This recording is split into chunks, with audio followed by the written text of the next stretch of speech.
Here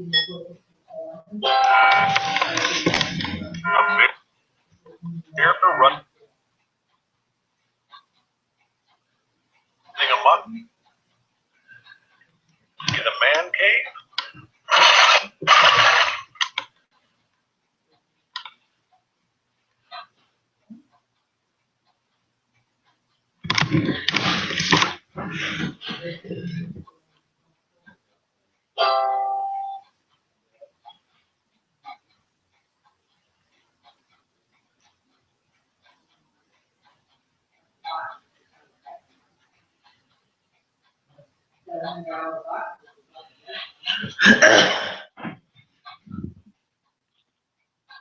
Save big in monotonous. How big? 11% on every item for your biggest projects. From this to this, or even this. There's no end to the possibilities with an 11% rebate on your entire purchase. Hurry in with big savings.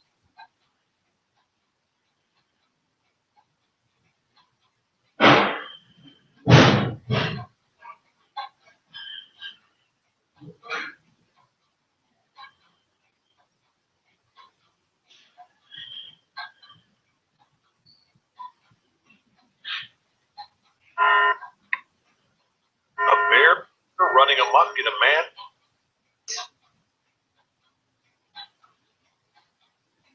Okay.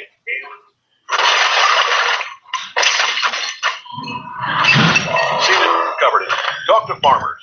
We know a thing or two because we've seen a thing or two. We are farmers. Bum, bum, bum, bum, bum, bum.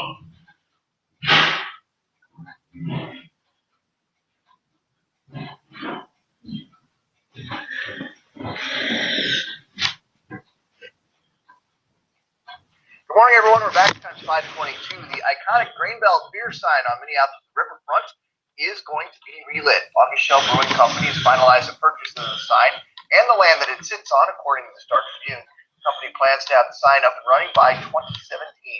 The 50 by 40-foot sign was built in 1941 and has been dark since the early 90s. Well, you may not want to take too big of a whiff of this flower. The University of Minnesota's corpse flower expected to bloom any day now. In the rare and brief event, the flower exudes a smell that is similar to rotting meat. If you want to breathe it all in, you can visit it at the College of Biological Sciences Conservatory weekends from 9 until 3:30.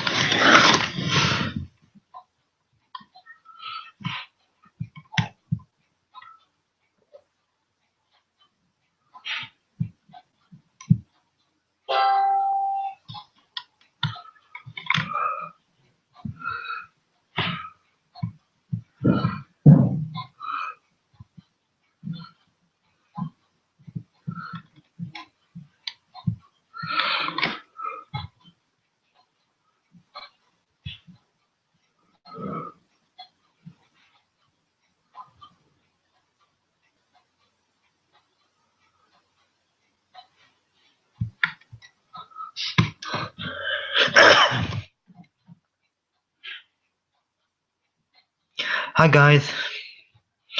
Well, we seem to be having some little issues.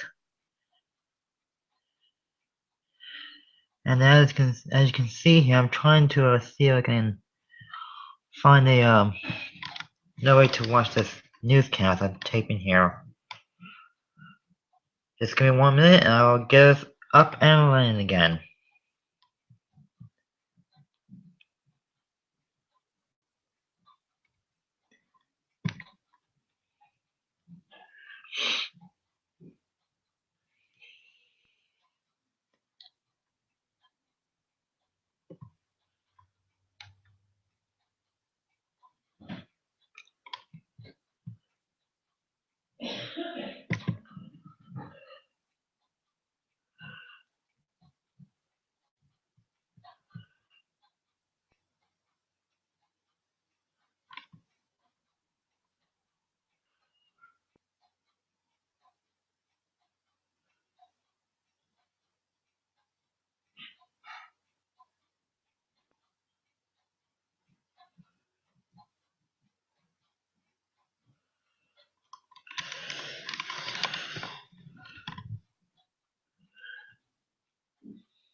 Alright, so we're having a lot of problems here. Sorry for the technical issues.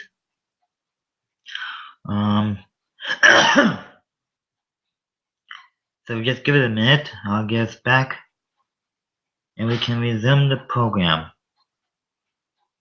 Let's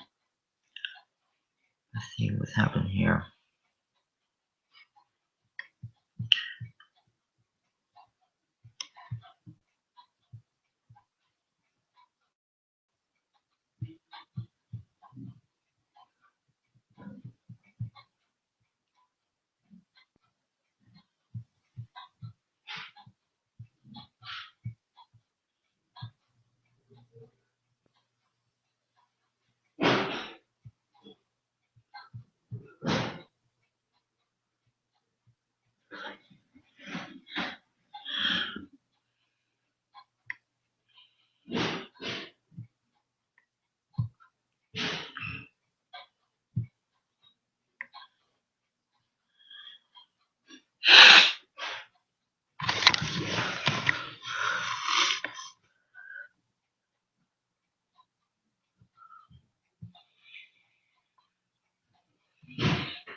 Everyone, today's Monday, February 1st. I'm Chris Eggert. I'm Megan Newquist. Let's start things off with a quick check of the forecast and our morning chief meteorologist, Ken Barlow. Yeah, good morning, Megan. Chris, hi, everybody. The rumors are true. Snow is coming, but not today. It's fog, causing a few issues out there. These are the visibilities. When it's 10 miles, there's nothing going on. When it's under a mile, it's starting to get dense fog at Eden Prairie. 0.8 to be exact, and a little bit of fog around Twin Cities now as well. So even though the skies are clear, technically, we do have low areas of fog, so be careful. 24, 32, a nice afternoon with a mix of clouds and sun, and again, no snow tonight either, 28 degrees. I am talking about snow tomorrow. I'll let you know if it'll be in time for the morning drive or if it'll hold off, Megan, coming up here in just a little while. All right, Ken, let's check in with Josie now, speaking of the drive. Hey, Megan, most of you are getting a great ride this morning.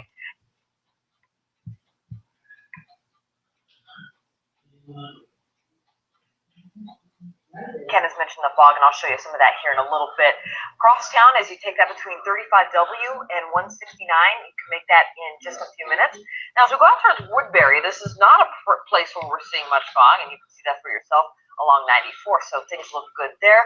Also in the East Metro coming in, Highway 36, Maplewood, no big deal, but I have been flipping through some of the cameras in the north.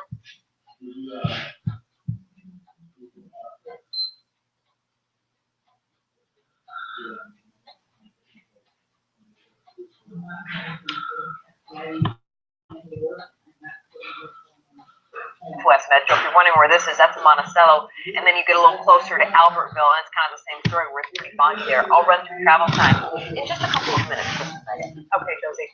Well, we are following a developing story involving the health scare with Governor Mark Dayton. The governor collapsed at an event in Woodbury last night. Our Cleo Green's live outside Regents Hospital where the governor's recuperating this morning. Cleo. Well, Chris, Megan, we know the governor spent the night here at Regents Hospital, but there's no word yet if he's been released. We know that the office of the governor released a statement said that he's been able to talk to family and doctors, and he's been resting as well. Take a look here. Dayton fainted at around 5 p.m. Sunday while speaking at a political event. His staff said he began to feel increased pressure in his lower back.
We're using honeybees and pipe cleaners to make star beaded gift tags for the holidays.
Save big in Menards.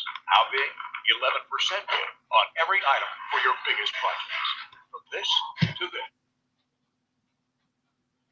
O'Malley said he remains confident. And I think we just might surprise people. Governor,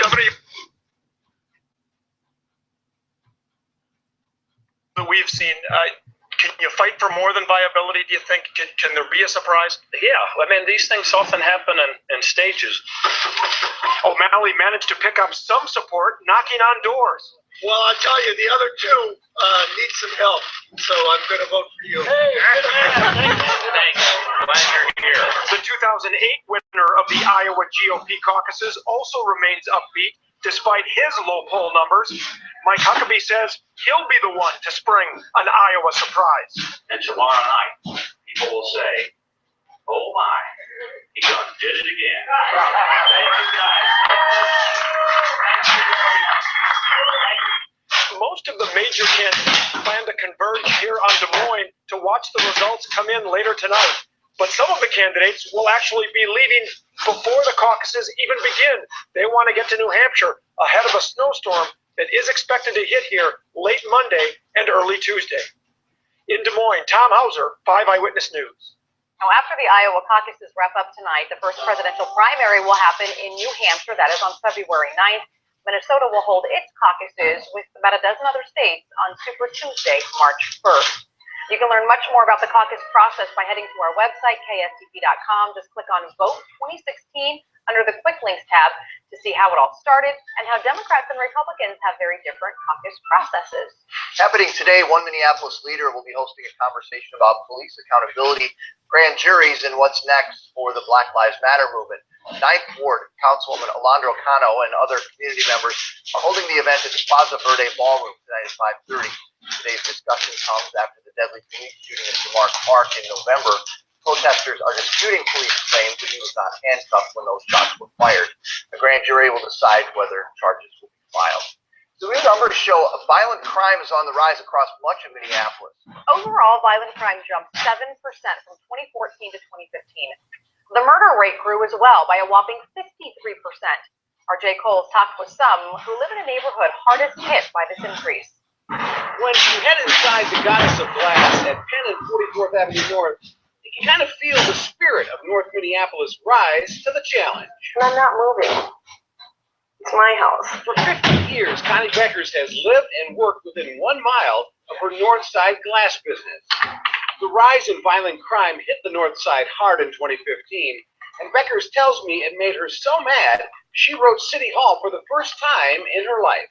Because, damn it, it's unacceptable in other parts of town. In 2015, city records show murder is up 16% in the North Side's 4th precinct. Rape is up 22%. Aggravated assault is up 10%, and aggravated domestic assault up 9%. A stray bullet through the window is not uncommon. And we can name names of little children who have lost their lives to this kind of occurrence. Becker says all of this has to stop, or the North Side will not see job growth or new opportunities, because she says high crime kills local economies and drives up costs for everyone. My auto insurance and my homeowner's insurance are both rated much higher than people who have comparable things in other parts of the city. And none of this is lost on lifelong North Side resident, City Council President Barb Johnson, who tells me high crime equals low growth. Because it becomes a challenge to get employees. It's a challenge to get a bank to finance you. And people have a respect for their own dollars. Jay Coles, 5 Eyewitness News. And we did look deeper into these numbers, and we found that a total of 49 people died in homicides in Minneapolis last year. Compare that to 32 homicides in 2014 and 40 in 2013. Violent crime jumped by double-digit percentages in Northeast, downtown, and the Southside neighborhood. 5th precinct on the city's southwest side was the only part of town where violent crime actually dropped year to year. Time is 5:38. We're at 24 degrees. U of M police are issuing a crime alert for 3 men who they say robbed another man near campus. Police say it happened around 3:45 Sunday morning near 8th Street Southeast and 12th Avenue Southeast. The victim says the 3 men robbed him at gunpoint, took off with his wallet. Anyone's information can contact Crime Stoppers at the number on your screen or leave an anonymous tip. An arrest and conviction could lead to a cash reward. And this morning, I'm watching a little bit of fog out there. Otherwise, skies are clear. It's 24 right now, probably dropping a little more before rebounding into the 30s later on with a mix of clouds and sun. Then we have snow. Yes, some snow. Some of you will get quite a bit. We'll tell you about that coming up. First, though, let's get to Josie. Fog causing any problems out there? Well, so far there's still green on the map, which means posted speed, so not a lot of traffic, an easy 5-minute commute on Highway 10, 610 to 35W, probably less than 5 in fact. 94 from Woodbury to downtown Minneapolis, you can make that in 15 minutes. More like 10, Southside, 35W Burnsville split to 494. Your next live drive update coming your way here in a few minutes. One Twin Cities organization is putting out the call for help this morning. Still to come this morning, how you can help them make a huge difference in a local child's life just by giving a little bit of your time. But first, the brutal murder of a teenage girl leaves the Southern College town in shock. Who police have charged in the case?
Save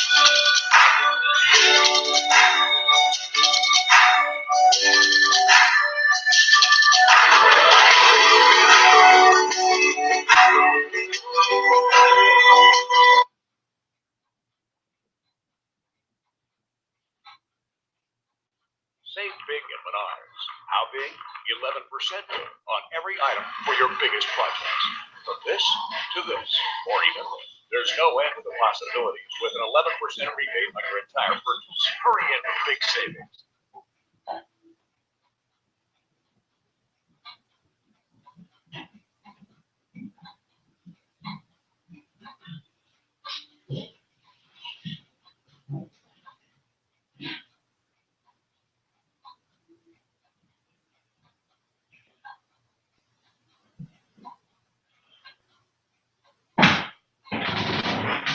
Save big at Menards. How big?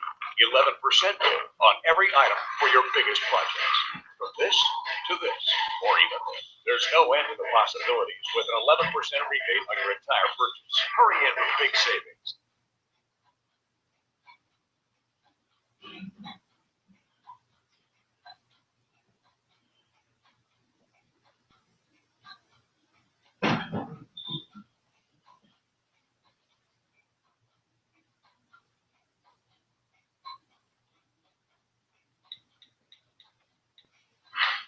Good morning. Happening today, 5:43 is the time to Wisconsin, where Oshkosh authorities are hoping to learn the cause of death for a missing teen found in the Fox River over the weekend. The 17-year-old was found dead Saturday afternoon. Investigators say that her body was found near the area where she was last seen Tuesday. An autopsy is scheduled. The teen's identity has not been released. A 26-year-old man is dead after a weekend crash in Pine County. State Patrol says the car driven by Nicholas Ricard of Isani was disabled in a lane of traffic on Interstate 35 when he was hit by a minivan. No word on the condition of the minivan's driver this morning. The St. Paul Church is out nearly $70,000 in equipment and money after someone broke in over the weekend. Happened Saturday night at Universal Christian Ministries on Raymond Avenue. Authorities say that someone broke a window and cut the security system. Several pieces of technical equipment and cash from the offering boxes were taken. Happening today around the nation, officials expected to release a report on that deadly Amtrak derailment that happened about 8 months or so ago in Pennsylvania. It could help clear up the mystery of why the train barreled into a sharp curve at twice the speed limit. 8 people were killed, more than 200 injured. A final report is not expected for another few weeks. 2 Virginia Tech students are in jail this morning, charged in connection to the murder of a 13-year-old girl. 18-year-old David Eisenhower is charged with the abduction and murder of Nicole Lovell. His friend, 19-year-old Natalie Keepers, is charged with helping him get rid of her body. Blacksburg police say that Eisenhower knew the victim, and the young girl snuck out of her bedroom window. Eisenhower used this relationship to his advantage to abduct and then kill her. Nicole's body was found Saturday about 80 miles from her home. Both Eisenhower and Keepers are being held in jail without bail. A man was arrested outside the White House Sunday afternoon after he was seen throwing papers over the north fence. The Secret Service isn't commenting on what those papers said, other than to say that they were harmless. They don't yet know if charges will be filed. One man is dead after strong winds from a storm caused a large oak tree to fall in his car as he was driving in Southern California. San Diego firefighters say that the 8-foot diameter oak tree fell across all 4 lanes of the street. Now, that same storm caused a standstill on Los Angeles highways because of a heavy downpour. And then further north, snow conditions caused a 29-car pileup on Interstate 80, forcing the highway to close for more than 2 hours. And that, friends, storm as it made its way through California is locked and loaded and headed south of us. I like that. Locked and loaded. Yeah, it is. It's going to pick up even more moisture. Some places south of the Twin Cities could see a foot. Well, here in the metro, it's going to be pretty sloppy. Let's take a look now. We do have some clouds. These aren't associated with this storm. There's some fog, some clouds, but I'll show you where that storm is. It's no longer affecting California, just some wind and clouds, but the primary part of this storm is now right around almost 4 corners down here in the southwest. It's going to move to the east and then northeast, and yes, it'll bring us some snow. There are no issues today. This is kind of a timeline of what's going to happen. For the any drive, whether you're driving around town, wherever, even down south, no problems. Tomorrow morning for the drive, excuse me, here in the Twin Cities, no weather issues. Very messy though as we get toward 11 a.m.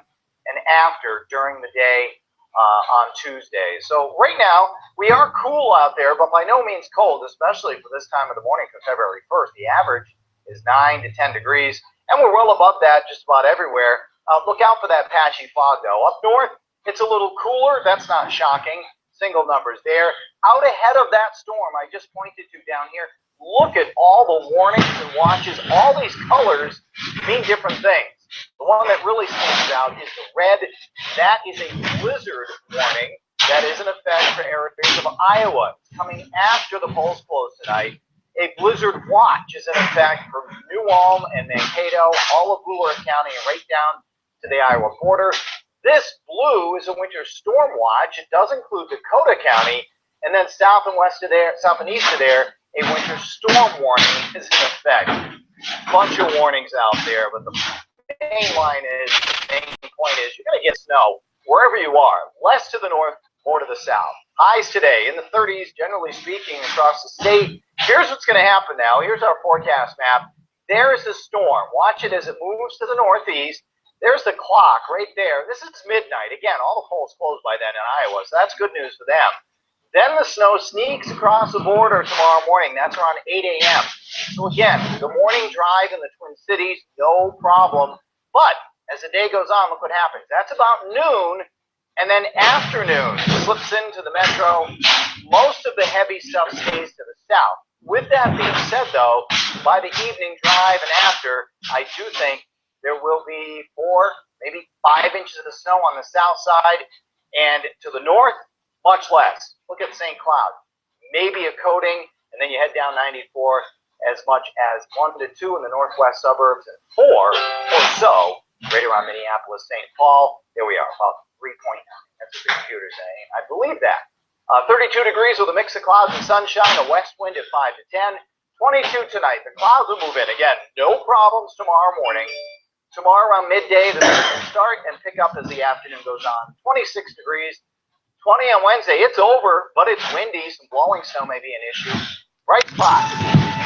Megan, it looks like Sunday as we see sunshine at 25 degrees. Yeah, not quite the 40s that we dealt with this weekend, but 25, still pretty nice for a February weekend. Well, I have to take it. Yeah, exactly. All right, Ken. It's 5:49. Let's check in with Josie now. A little bit of fog out this morning. Definitely. In some areas it is thick, and then others not at all. But I have been keeping an eye on the Northwest Metro in particular. This is Rogers on Highway 101, just north of I-94. Some of those places out there, it's really thick. And then other spots, I mean, this is Edina. You're like, what do you mean fog? That's crosstown at France Avenue. No big deal there. Also, I've been keeping my eye on the East Metro since early on and haven't seen a whole lot of issues with fog either. This is the southbound side of 35, even just starting to fill in at Maryland, but everybody's moving along at the posted speed. There's more good news. You can get past fog. I'm going to bring up the map here because there's not a ton of traffic congestion yet. After 6 a.m., things will thicken up, but with good road conditions and, this time of year, as long as those roads are cooperating, we tend to see fairly light traffic, and that's the case right now. Another live drive update coming your way in just a few minutes.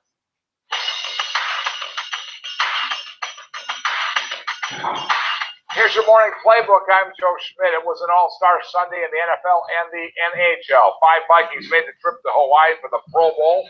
Teddy Bridgewater, one of the quarterbacks from Michael Irvin's team. He threw a pair of touchdown passes, but he threw a pick first. This TD pass went to Darren Sproles. Team Irvin won at 49-27.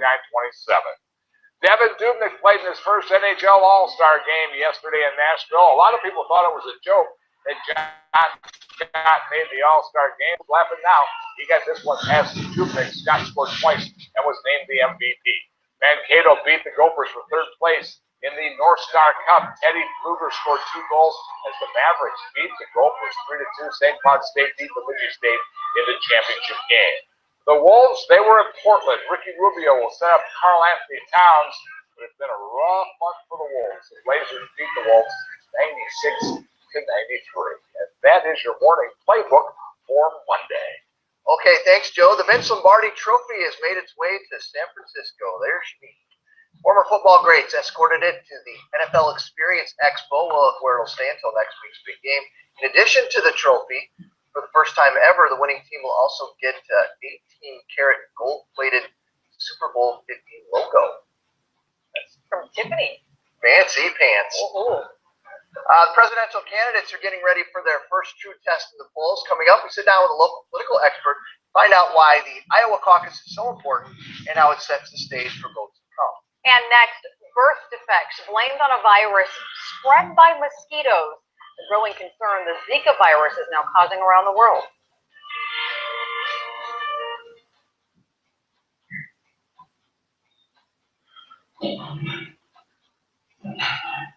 Save big at Menards. How big? 11% big on every item for your biggest projects.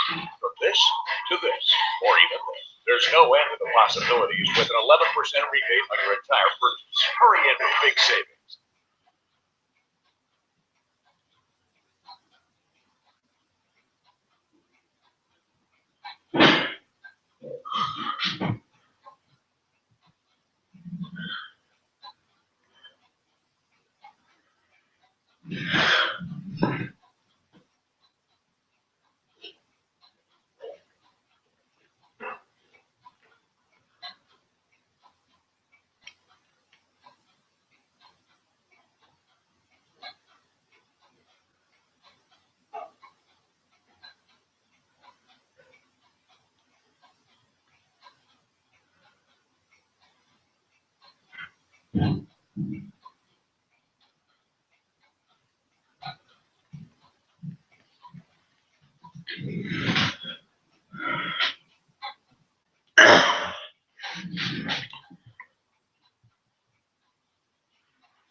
You're acting so funny. What's wrong, Billy? My doctor says I have Skittles pox.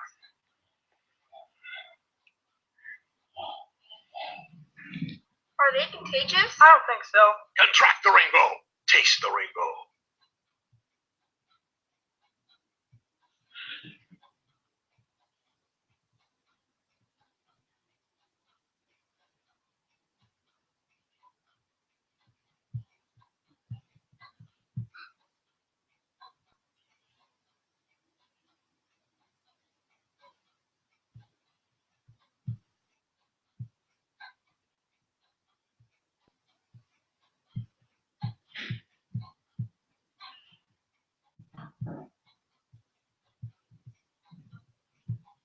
Every day, Fast Signs helps businesses with their visual communications. We ask the right questions, recommend smart solutions, and help you build your business. We're innovators, planners, and designers, and we're more than ready to help. To request a consultation, visit fastsigns.com.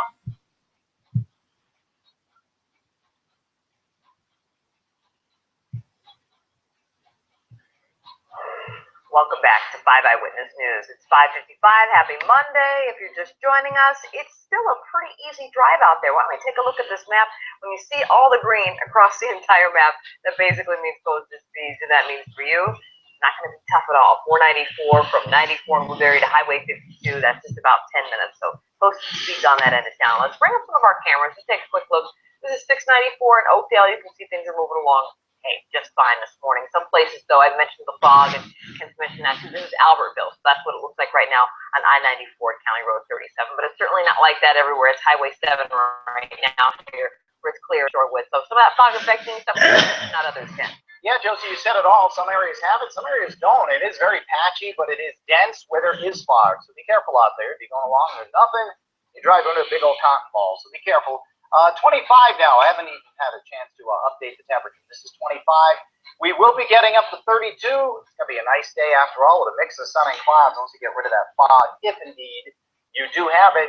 As the night goes on, the clouds will thicken, and tomorrow, here comes the snow. I'll talk much more about that coming up here in just a few minutes. All right, Ken, it's now 5:56. Hundreds of kids around the Twin Cities are on a waiting list for a mentor. Our Cleo Green shows us how Big Brothers Big Sisters is helping local children and how they hope that you can help too. Yeah, baby. Allison Oakley is a single mom. She wants the best for her 16-year-old son, Luke. He doesn't have a parent other than myself. That's why she made a decision to enroll her son into Big Brothers Big Sisters. Organizers paired him with a big Troy Allen, a match made nearly 7 years ago. Cooking. I've seen him grow so much. He's gone from a little guy that was kind of shy to a guy that's outgoing to somebody that's responsible, has a job, drives, has a girlfriend. I got a great mentor, guys. Going on with school and everything. He helps me through it. But the organization needs more mentors, especially men. We have a waiting list of about 350, and most of them are boys. So if you're a guy who's ever considered being a mentor, or if you know a guy who would be a great mentor, we hope this is the time when you'll take that first step. Gail Greco with Big Brothers Big Sisters told us the first step can dramatically change a child's life. Well, kids who are mentored, research shows that they do better in school, have better relationships with their parents and peers, and are less likely to engage in risky behavior. This has been one of the most amazing experiences for myself as a parent, to see my son grow up with someone who can help him when I can't. And now Luke, a junior in high school, has big plans to become a mentor himself. In Champlin, Cleo Green, 5 Eyewitness News. Now, Big Brothers Big Sisters serves 10 counties. You can find more information on our website at KSTP.com. Topping business news for you this morning, the stock market made some major gains on Friday. The Dow closed up nearly 400 points. The NASDAQ was up more than 107 points. It's 5:58 for the first time ever. Twin Cities technology workers' salaries topped $100,000.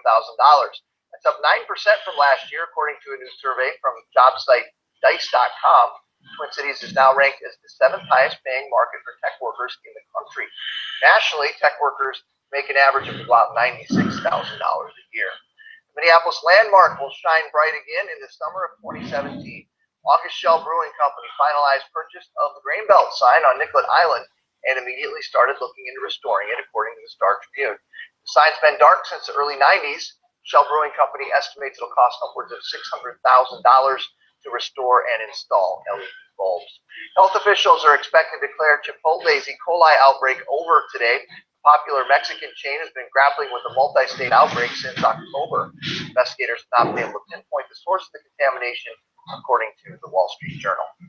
Around the world, today the Greek government will start a new round of talks with creditors several months after a bailout.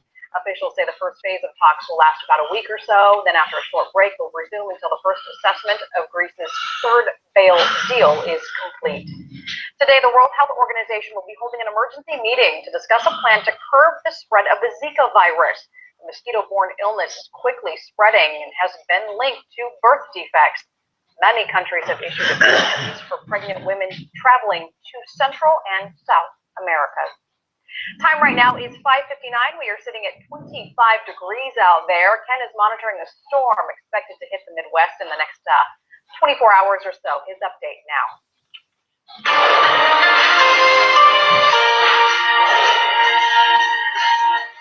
And this morning, a big storm is on the move. It's coming out of the Rockies and headed our way. Snow is in the forecast. I'll let you know how much coming up. And Governor Mark Dayton spends the night at Regents Hospital. Coming up, I'll tell you about a sudden health scare. And we are taking you inside the final push for support with just hours to go before the Iowa caucus, where the candidates stand in the polls and what tonight's outcome means for their campaigns. Good morning. It is February 1st. I'm Megan Newport. Hello there, I'm Chris Saggart. Let's get a check of that weather forecast this morning with our morning chief meteorologist, Ken Marlowe. Morning, guys. Hi, everybody. No issues with the weather today except some fog this morning. If you're looking out the window and you can't see that tree in front of your house, it's very dense fog in places, but it's not everywhere. It's very patchy, and that's the issue right now. Otherwise, skies are clear. It's 25 degrees, very mild for this time of the year at this time of the day. Mixed clouds and sunshine this afternoon, 32 at least. Some spots get up to 34. And then tonight, scattered clouds will start to thicken up overnight. Tomorrow is when the snow begins. Some places could see a foot of snow. That's what we're talking about here, and blizzard conditions. Chris, I'm going to let you know what those places are and where they are coming up this evening. Okay, thanks, Ken. Josie's standing by. Looks like a little fog might be causing some slowdown this morning. A little bit, yeah. And having no snow this morning, that's certainly going to help out your commute. But yes, it is hazy, foggy in some areas. I've noticed in Monticello, northwest part of the metro, it does seem to be a little bit thicker than in other areas. I'll give you a quick look at Rogers. So yes, it's pretty thick there on Highway 101 north of I-94.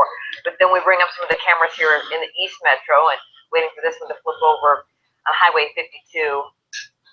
in South St. Paul, and it just doesn't want to because sometimes they're like that.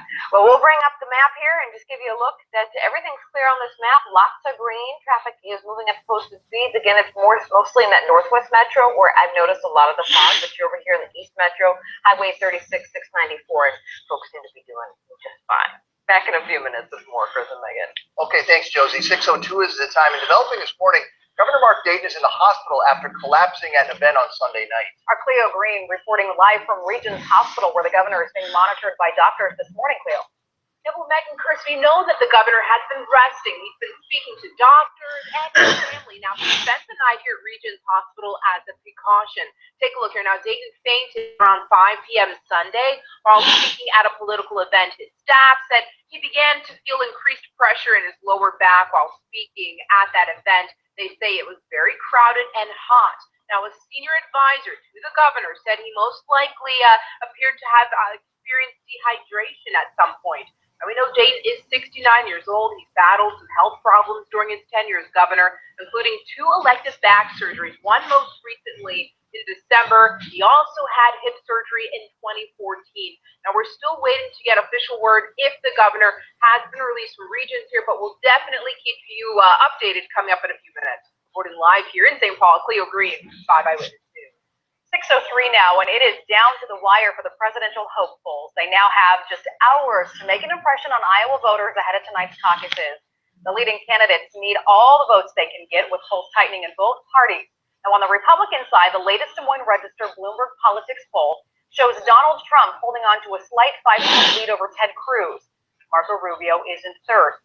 On the Democratic side, Hillary Clinton is slightly ahead of Bernie Sanders, 45 to 42%. She is sticking to her message that she is the most experienced and the most electable candidate. Well, Sanders' volunteers knocked on 75,000 doors this weekend alone. He plans to campaign up until the very last minute, we're told. The one agreement among all candidates is that the outcome will boil down to turnout, and undecided voters could hold the key to victory. What our job is in the next 24 hours is to make sure that there is a large voter turnout. I don't care if you're feeling horribly, you have 104 temperature, get out of bed and caucus. Caucuses start at 7 o'clock tonight. Voters will be gathering at locations across Iowa. Now, coming up in our next half hour, we're going to discuss why the process will be a difficult and lengthy one for Democrats. Now, we do know that students from Como Park High School are going to be watching this political lesson play out in person today. The advanced placement history and government students are going to be in Mason City to observe the caucus process, according to the Pioneer Press. Teachers say they hope that this field trip will inspire kids to get more involved in the Minnesota caucuses next month. The former first daughter will be swinging through Minnesota to stump for her mom. Chelsea Clinton will be attending organizing events in the Twin Cities Wednesday. We could learn some more details involving her stop a little bit later today. And for the first time, Minnesota's caucuses will be held on Super Tuesday. That's a month from now. We have posted more information about Minnesota's caucuses online. Just click the links tab. Tonight's votes will shape those candidates' campaign strategies as they stump throughout other key states in the weeks and months to come. Joining us now with more insight on the Iowa caucuses is Catherine Pearson, a political science professor at the U of M. Catherine, thanks for coming this morning. My pleasure. Good morning. What about the caucus, this one in particular, has you excited? Well, it's so critical because it's first. It's not critical because of the number of delegates or votes that come out of it, because actually Iowa is a relatively small state, but it's first. There's been so much campaigning by all the candidates very intensely in Iowa. Everyone's looking to see what will happen, and it's all about expectations. Clinton, Sanders, who will come out ahead? Frankly, who will come in third on the Republican side of Iowa? You've got the leading candidates. All the leading candidates will move on from here. They'll go to New Hampshire. To me, I think a more interesting component is those candidates who are third, fourth, fifth, and the Republicans 6th, 7th, 8th, 9th. How important, or why is it so important for them? It's critically important because it's a win-win process, and so we know that between Trump and Cruz, one of them will come in first, one will come in second, and that's critically important. But on the Republican side, it's very important who comes in third. Will it be Rubio, as many expect, or will it be Christie, giving him additional momentum? Will it be Bush? Will it be Kasich? Probably not, but these are the type of questions that people are asking. And whoever comes in first, second, and third out of Iowa has got a lot of momentum on the Republican side. On the Democratic side, Clinton has been organizing in Iowa with large field operations. Will it propel her to first place. We don't know. Now, she lost on the ground to Barack Obama, which was kind of, I think that the Clinton campaign is really, they're trying to do whatever they can to get people out. Oh, absolutely. She actually came in third in 2008, and so she's had a big field operation. But the question is, will she win? And if she doesn't, that will give Sanders extra momentum. So when this all rolls around to our vote here, Super Tuesday, our caucus on March 1st, how many of the Republican candidates do you think are still going to be around? Oh, I think many, because Super Tuesday is a delegate-rich day with a lot of different contests. So I think we'll see the next dramatic winnowing phase the day after Super Tuesday. People will hang in until People will hang in for another month. Okay, great. Well, Catherine, so much. We appreciate your insight. Fun to talk about. I wish we had a couple more minutes, but we'll have continuing coverage for you from Iowa tonight on 5 Eyewitness News.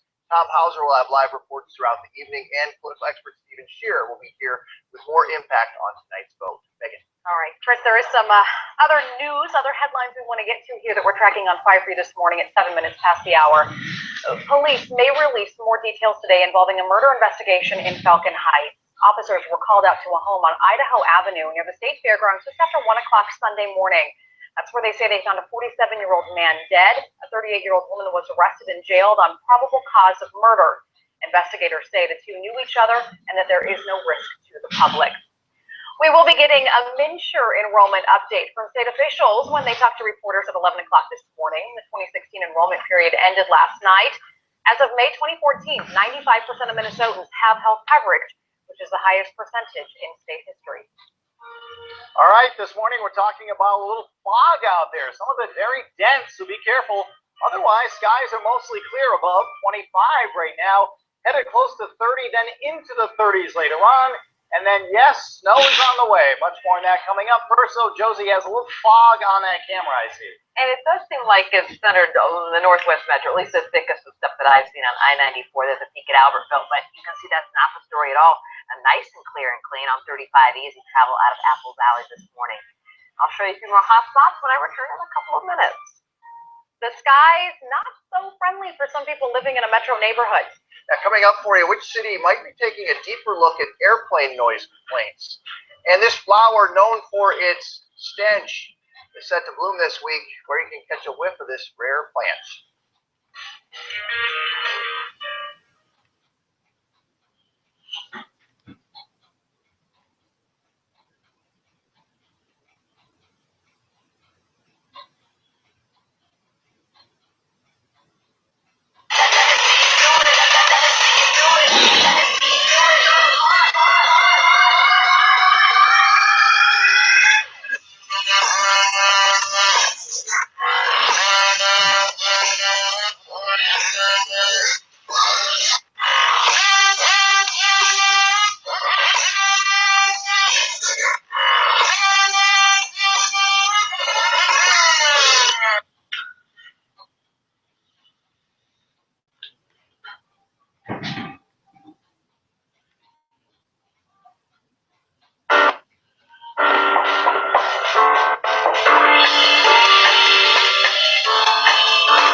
Hi guys.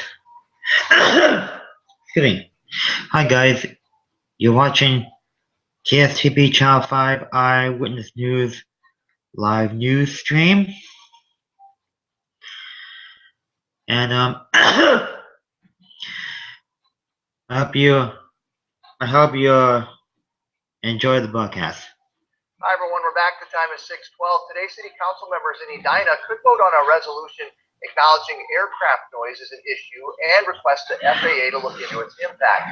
Edina City officials say the number of complaints about airport noise continues to grow. Current noise mapping tied to Minneapolis-St. Paul International doesn't extend far enough to the west. Also today, a Minneapolis committee will decide if it supports the Bottineau Light Rail project's design. The line, which would extend north to Brooklyn Park, would include 2 new light rail stops in Minneapolis. All cities, along with Hennepin County, must approve the $1.5 billion project in order for it to move forward. Minneapolis will have a public hearing tomorrow on a new car-sharing policy that would do 2 things. 1, make operators get a business license, and 2, allow the city's public works director to regulate their business. Brooklyn Center leaders want to extend restrictions on where sex offenders can live in the city. City Council passed a resolution to an ordinance preventing predatory offenders from renting single-family homes. It also prevents new Level 3 offenders from living within 2,000 feet of schools and playgrounds. The public hearing on this moratorium is set for February 22nd. It is 6:13, and right now, a 400-mile dog sled race is underway up in northern Minnesota. Let me go. Mushers of the John Bear Grease sled dog race taking off from Two Harbors area. This video is from Sunday. All 31 teams have cleared the second checkpoint there at Sawville Trail. It typically takes the teams about 4 days or so to complete the race. You can follow their progress via GPS. Head to KSTP.com. Disc golf players were soaking up the sun yesterday at the St. Paul Winter Carnival. It feels good to be out. I mean, this is one of the more forgiving years. Last year and the year before were a little cold and windy, but blizzard conditions, but it's just fantastic that we get 35 degrees sunny and a beautiful day. Yeah, it was 2 days outside and for the camping for the Disc Sports Festival Ice Bowl event. Organizers welcome players to beat the record of 252 holes played throughout the night. The event is in its 4th year and it raises money for the Second Harvest Food Show. Certainly a great weather weekend here, but we are looking forward now. And we've got a big snow to the south of us. Yeah, we're not expecting anything today, so we don't have any problems today, no issues today, as far as the weather's concerned. Except for a little bit of patchy fog out there. More on that coming up first. So, like I said, no snow issues today. And except for this little fog out there this morning in areas, no weather issues at all. Same thing for early tomorrow morning. So I think tomorrow morning's drive is going to be okay. As the morning goes on toward lunch, that's when the snow will begin and then pick up in intensity as the day goes on. So it will be very messy for the afternoon drive. So keep that in mind.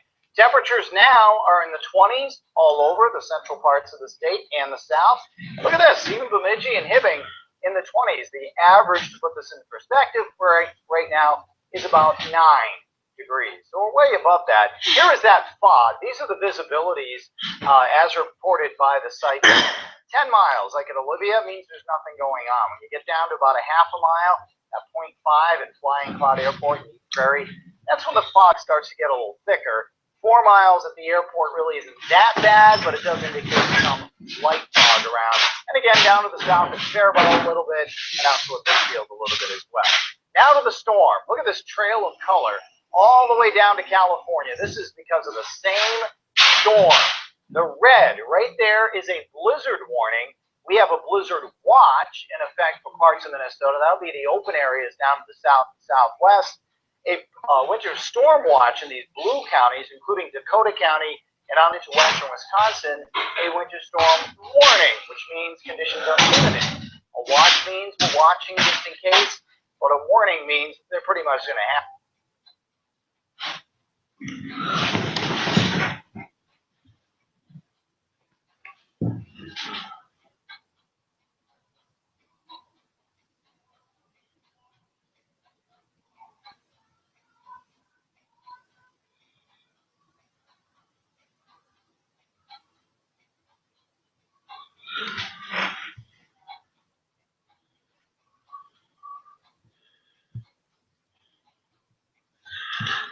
Down around Rochester and La Crosse.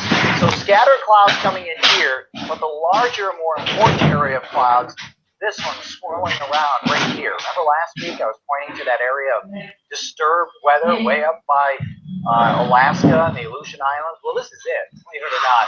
Now watch what happens. There's the clock above my head. We're going to track this storm right across the country, and there it is at about midnight tonight. It's snowing a little bit in Iowa. For the Caucasus, though, I think the weather won't be an issue. Here it comes from Minnesota. That's 8 o'clock in the morning tomorrow. And again, by noon or so, the snow is here, and then the afternoon drive looks pretty messy there until the snow tapers off. How much? Well, I think most areas could see about 4 inches or so on the south side, and a little bit less than that as you head up north. In fact, St. Cloud, hardly anything. For today, 32 degrees, a mix of clouds and sun. Not a bad day to start the new month. Not a bad night tonight either. Tomorrow morning looks okay, then increasing chances of snow as the day goes on. Very snowy afternoon tomorrow, 26, sloppy evening drive too.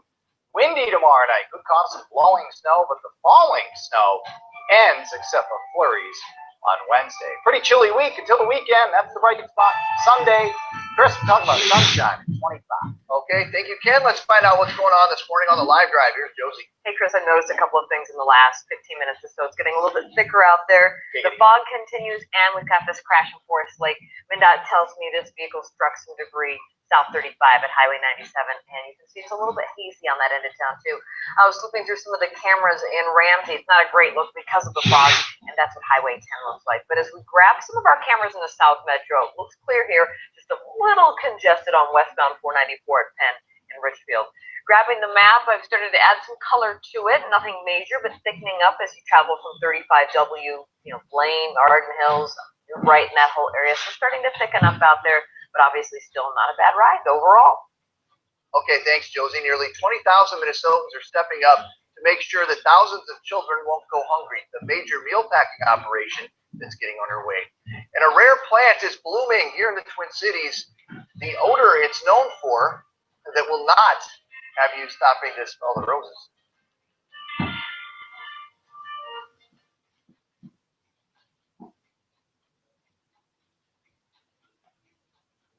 You're acting so funny. What's wrong, Billy?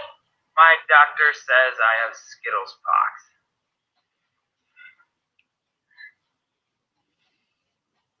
Are they contagious? I don't think so. Contract the rainbow. Taste the rainbow.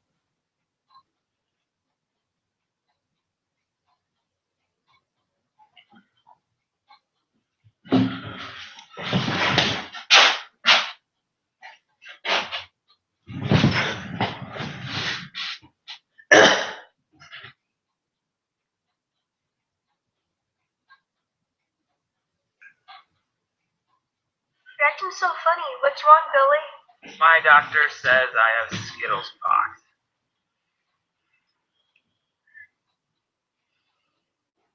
Are they contagious? I don't think so. Contract the rainbow. Taste the rainbow.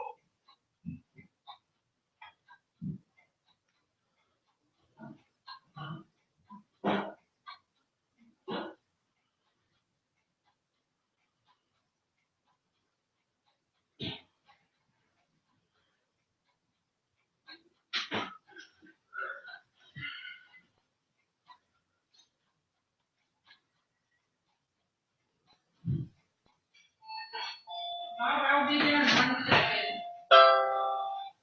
You can use your words instead of pushing the doorbell.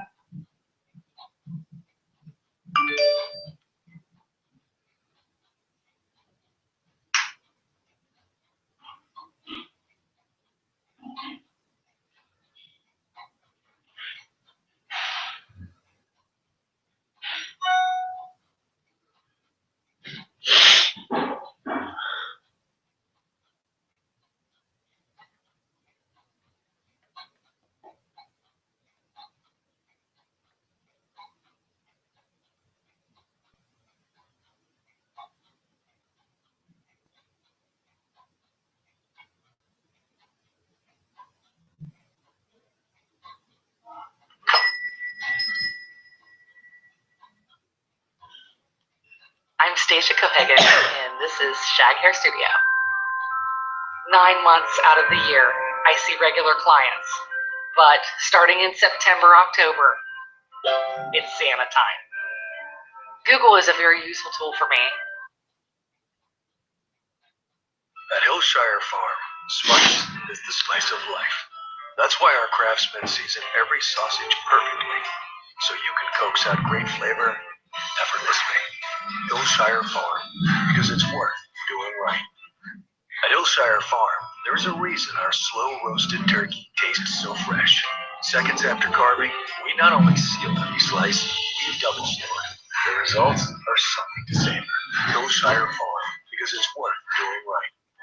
There's no one I'd rather hit the road with. No one I'd rather have dinner and a movie with. No one I'd rather lean on. Being in love is an amazing thing. Being in love with your best friend is everything.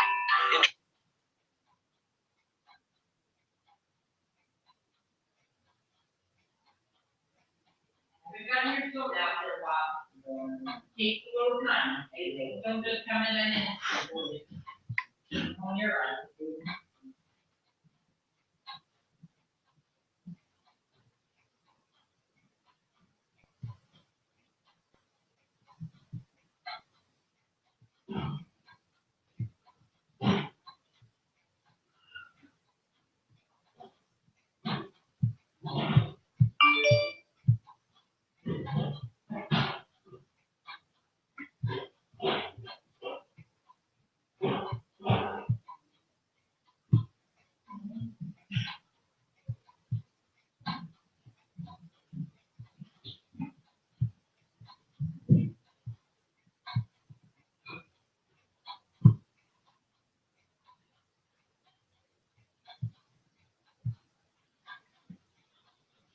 Introducing the Ever Us two-stone ring. One diamond for your best friend, one for your true love. The one woman in your life. Choose both. Ever Us. This Valentine's Day at Jared K. Sales. Hey there, today's Tech Bite. Samsung building its buzz over its new Galaxy S7 smartphone. A new teaser is short on details. What we do know is it will be released on February 21st. What we don't know is the name. The Galaxy S7 isn't even confirmed, and rumors suggest variable touch input and fast charging. Google Fiber is expanding its phone service. The service allows users to use a single phone number for all of their mobile devices. And now it can include a landline. Google Fiber is testing with select participants around the country. And Twitter is officially kicking off election season. Users who tweet #IVoted or #ICaucus will see an emoji with a blue or red check mark. This is actually Twitter's first emoji that's connected to the race for 2016. A Trump emoji coming next week, maybe? Ooh, we'll see. Those are your Tech Bites. Have a great day, everybody. Well, you may not want to take too big of a whiff of this flower. The University of Minnesota's corpse flower expected to bloom any day now. In the rare and brief event, the flower exudes a smell that is similar to rotting meat. You want to breathe it in, though. You can visit the College of Biological Sciences Conservatory weekdays from 9 to 3:30. I recommend that you just wait until it blooms because we'll show you the picture and then you don't have to worry about smelling. I kind of would like to go. I'm very curious about that. A piece of artwork stolen from an Ohio pizza shop has a bizarre ending. A man wearing a stormtrooper helmet returned the store's R2-D2 canvas print that was stolen from them last week. It was wrapped in a black trash bag with a note signed Darth Vader. Staff hung the note up next to the R2-D2 print. Folks in the northeastern part of the country saw something interesting in the night sky this weekend. A number of witnesses say they saw a fireball in the sky. It was determined to be a very bright meteor, and the American Meteor Society said it was brighter than Venus, which is also visible in the sky right now. And this morning I'm tracking only some fog out there right now. No snow just yet. It's 25 with a patchy fog. Lower 30s later on with a mix of clouds and sunshine. No snow tonight either. Tomorrow there'll be some snow. I'll have the latest coming up. First, Josie has a look at the traffic. And we do have a crash on the crosstown going eastbound that's blocking some lanes. I'll show you more in a few minutes. In the meantime, let's check out those travel times. Highway 100, 394 to the crosstown, easy 5. The 35 east, Burnsville splits to downtown St. Paul. It's a longer drive, so 20 minutes there. Highway 36, 5 minutes through Roseville right now. It's 6:24. 5 Eyewitness News. Well, today, the list of presidential candidates will begin to learn if their message is hitting home. And we're tracking the impact that the Iowa caucuses could have on the race. And we're live here in St. Paul, keeping a close eye on Governor Mark Dane's health status after spending the night here at Regents Hospital.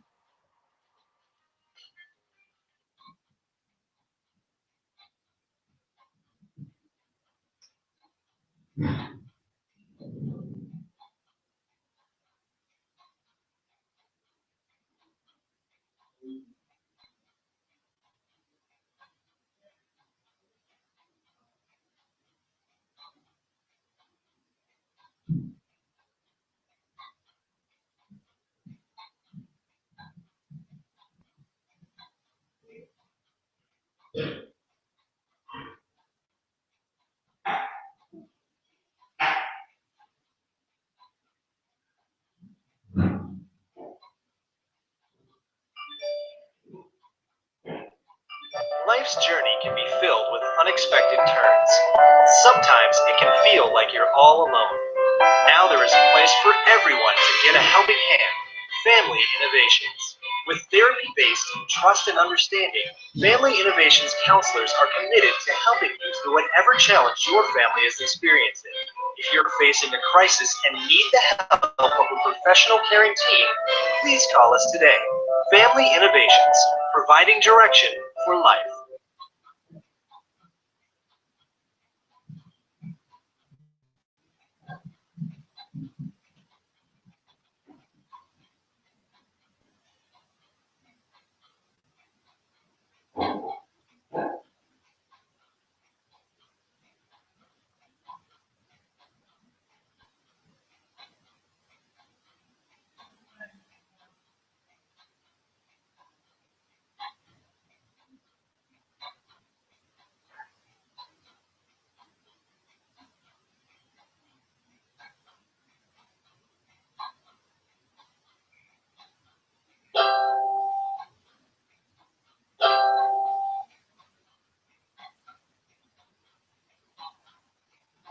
Life's journey can be filled with unexpected turns. Sometimes it can feel like you're all alone. Now there is a place for everyone to get a helping hand. Family Innovations. With therapy-based trust and understanding, Family Innovations counselors are committed to helping you through whatever challenge your family is experiencing. If you're facing a crisis and need the help of a professional caring team, please call us today. Family Innovations, providing direction for life.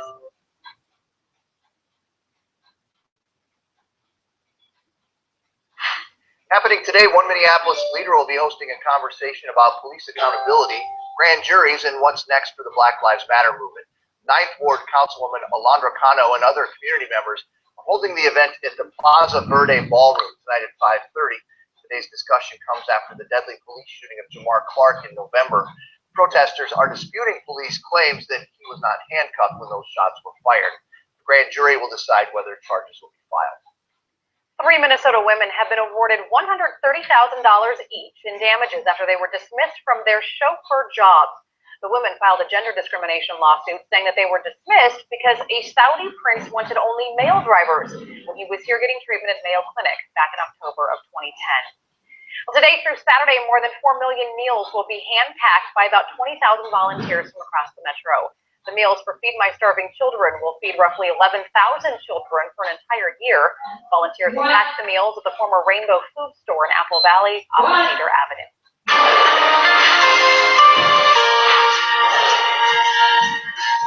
Months of campaigning comes down to this. 2016 candidates for president faced their first test at the Iowa caucus.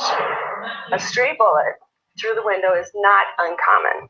New numbers show an increase of violent crimes across Minneapolis not slowing down, and now neighbors are speaking up. It's unacceptable in other parts of town.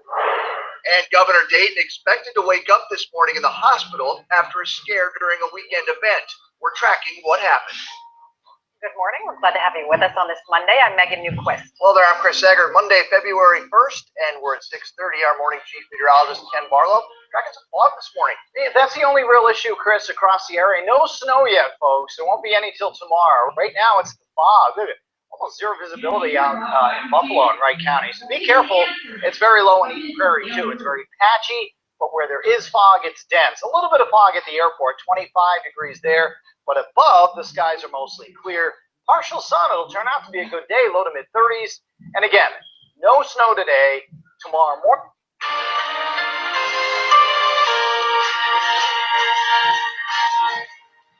It is Presidential Caucus Day across the state of Iowa. We're tracking the last-minute push by the candidates to get every last vote in their favor.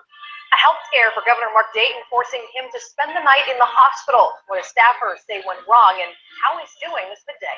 And a concerning trend across parts of Minneapolis. We're tracking which neighborhoods saw double-digit jumps in violent crime rates. Months of campaign events and rallies and voter meet and greets, and it all comes down to today for the presidential candidates. Later tonight, voters in Iowa will head to their caucuses and cast their first votes. ABC's Lana Zach has the latest from Des Moines, Iowa. After some 1,500 rallies, Clinton and Bush, and $33 million spent, it is decision time in Iowa. A new Quinnipiac poll out today has Donald Trump widening his Iowa lead. Well, you have to be a little bit nervous, and, you know, I like to win, and I want to win for the country. But polls are not votes, and a third of likely caucus voters say they are undecided or may still change their mind. That's bad news for Cruz, who has been sliding in the polls, and with just hours to go, is being criticized for sending out this mailer, stamped voter violation, many today saying it is deceptive. And Marco Rubio is still hot on the campaign trail today, trying to lure voters away from the 10 other Republican candidates. I just say someone going to a caucus site tonight and there's a candidate you really have been with, but you don't think they're going to make it to the finish line. Caucus for me, because we can win. And supporting all of the wannabe presidents, armies of volunteers fanning out across the state. I think our message is resonating throughout this country. 15,000 Sanders supporters in Iowa. The Clinton campaign says it's knocked on more than 125,000 doors. All of the contact with Iowa has formed her candidacy. I think that the months I've spent here listening to Iowans has really made me a better candidate, and I think it will make me a better president. And we will be watching especially those first-time voters. They may determine if Donald Trump or Bernie Sanders wins here in Iowa tonight. Remember, it was the first-time voters that handed a surprise victory to then-Senator Barack Obama in 2008. Lana Zach, ABC News, Des Moines. Now, those victorious tonight will still face some tough competition going into Super Tuesday. Catherine Pearson, a political science professor at the University of Minnesota, joined us live in studio this morning. She says that although Iowa is critically important, more candidates are expected to drop out in about a month or so. Super Tuesday is a delegate-rich day with a lot of different contests, so I think we'll see the next dramatic winnowing phase the day after Super Tuesday. People will hang in until People will hang in for another month. Here's a note to the candidates for tonight. We'll get a lot of momentum moving forward. Now, we will have continuing coverage from Iowa tonight. On 5 Eyewitness News, our chief political reporter, Tom Hauser, will have live reports throughout the evening, and political expert Stephen Shearer of Carleton College will have more on the impact of tonight's vote. Now, after the Iowa caucuses wrap up, the first presidential primary will happen in New Hampshire. That happens February 9th. Minnesota will hold its caucuses with about a dozen other states on Super Tuesday, which is March 1st. Now, it's still about a month or so before the Minnesota caucuses, but this week, Democratic candidate Hillary Clinton from her daughter Chelsea. Chelsea Clinton is going to be here in the Twin Cities Wednesday to talk about how she believes that her mom will make a difference for families if she's elected president. We hope to learn more details about that stop later today. Well, we have some snow headed our way, and it looks like some cities could get several inches. Meteorologist Sam Ryan is here with when it's expected to start and what we know about the storm track. Sam. All right, well, first, today it's looking beautiful out there. It's called the calm before the storm. Tomorrow, we have lots of winter headlines that will be going into effect. One is a winter storm watch. You can see that includes Dakota County. A lot of us in the Twin Cities just feeling left out at this moment, but we'll mention this morning, new data coming in is suggesting that we might see a northward push with this storm track, and that could leave the Twin Cities more into that heavy snow band, mainly impacting tomorrow afternoon's commute. Now, starting things off tomorrow morning, we'll be around 24 degrees, nice and mild out there with clouds on the increase. The snow arrives, boom, right at about lunch hour. Then it'll become heavy, again, very slowing down that afternoon commute. We'll probably have some schools closing early, and even a lot of activities tomorrow afternoon end up being canceled. So we'll have more information on this northward track with this storm coming up in just a few moments. Guys? Okay, thanks, Sam. This morning, we're tracking the health status of Governor Mark Dayton. He spent the night at Regents Hospital after collapsing at an event. Our Cleo Green is live outside the hospital in St. Paul this morning. Cleo. Well, Chris, Meg and I have been communicating with the governor's senior advisor. He told me everyone's still inside of the hospital. Right now, Governor Dayton is undergoing a few tests to really figure out if dehydration is what caused him to faint. Now, he spent the night here as a precaution. Check this out here. This is what we know. Dayton fainted at about 5 p.m. Sunday while speaking at a political event. His staff said he began to feel increased pressure in his lower back while speaking at that event, which was very crowded and very hot. You know, Dayton is 69 years old. He's battled some health problems during his tenure as governor, including 2 elective back surgeries, one most recently in December. Also, he had hip surgery in 2014. Now, the governor's chief advisor says they really hope that Dayton will be able to go home sometime this afternoon. A few changes have been made in his itinerary for today, but he definitely plans to attend a huge event tomorrow. We'll tell you more about that coming up in our next half hour. Reporting live here in St. Paul, Cleo Green, 5 Eyewitness News. Okay, thanks, Cleo. Happening today, one Minneapolis City Council leader will hold a conversation about police accountability, grand juries, and what's next for the Black Lives Matter movement. Ninth Ward Councilwoman Alondra Cano and other community leaders are holding the event at the Plaza Verde Ballroom tonight at 5:30. Today's discussions come after the deadly police shooting of Jamar Clark in November. Prosecutors are disputing the police claims, protesters rather, that he was not handcuffed when those shots were fired. Now, once its investigation is complete, the Hennepin County Attorney's Office plans to turn the case over to a grand jury for a decision on possible charges. U of M police issued a crime alert for 3 men who they say robbed another man near campus. Police say it happened around 3:45 Sunday morning southeast and 12th Avenue southeast. The victim says the 3 men robbed him at gunpoint and took off with his wallet. Anyone with information can contact Crime Stoppers, the number on your screen here, or you can leave an anonymous tip. An arrest and conviction could lead to a cash reward. New numbers show a big rise in violent crime across much of Minneapolis in 2015. Overall violent crime jumped 7% from 2014 to 2015. In the North Side's 4th precinct, murder went up 16%, rape up 22%. Aggravated assault up 10%, and aggravated domestic assault up 9%. Connie Becker has lived on the North Side for 50 years and says that high crime leads to lost opportunities and higher costs. My auto insurance and my homeowner's insurance are both rated much higher than people who have comparable things in other parts of the city. Now, we looked deeper into those crime numbers, and what we found is that a total of 49 people died in homicides in Minneapolis last year, compared to 32 homicides in 2014 and 40 in 2013. Violent crime jumped by double-digit percentages in Northeast downtown and South Side neighborhoods. The 5th precinct on the city's southwest side was the only part of town where violent crime actually dropped year to year. Well, still to come this midday, a shocking twist in the murder of a teenage girl. These 2 college students are now charged in her murder. Police say the suspects carried out the crime. And the call is out to find mentors for hundreds of Twin Cities children with different young lives.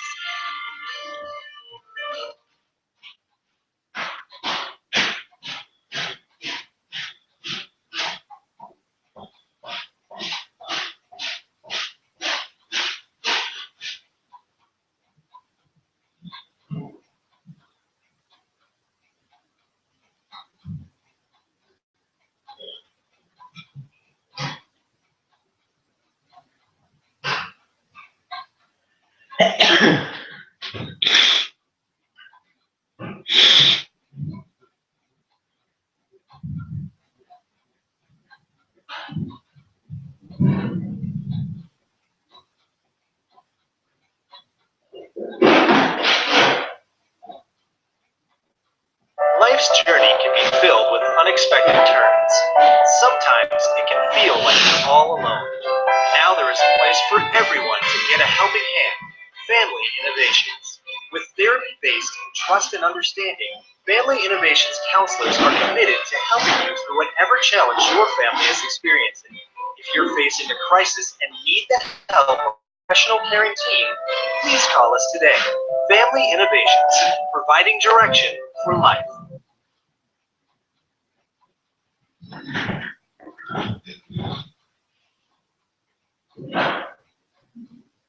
Life's journey can be filled with unexpected turns. Sometimes it can feel like you're all alone. Now, there's everyone to get a helping hand. Family Innovations. With therapy-based trust and understanding, Family Innovations counselors are committed to helping you through whatever challenge your family is experiencing. If you're facing a crisis and need the help of a professional caring team, please call us today. Family Innovations, providing direction for life.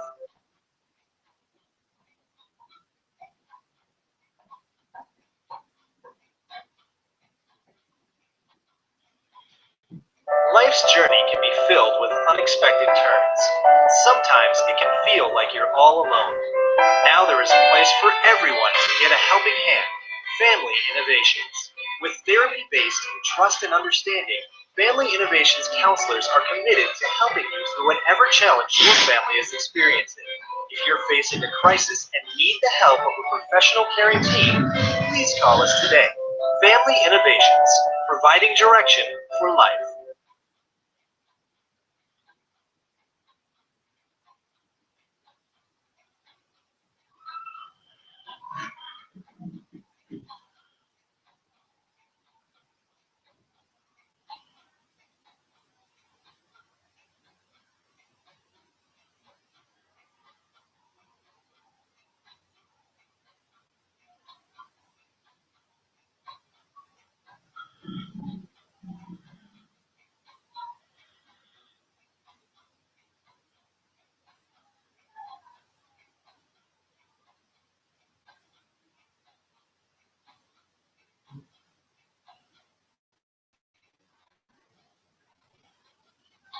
Around the region, 2 police officers in Bismarck, North Dakota are on paid leave after shooting a suspect.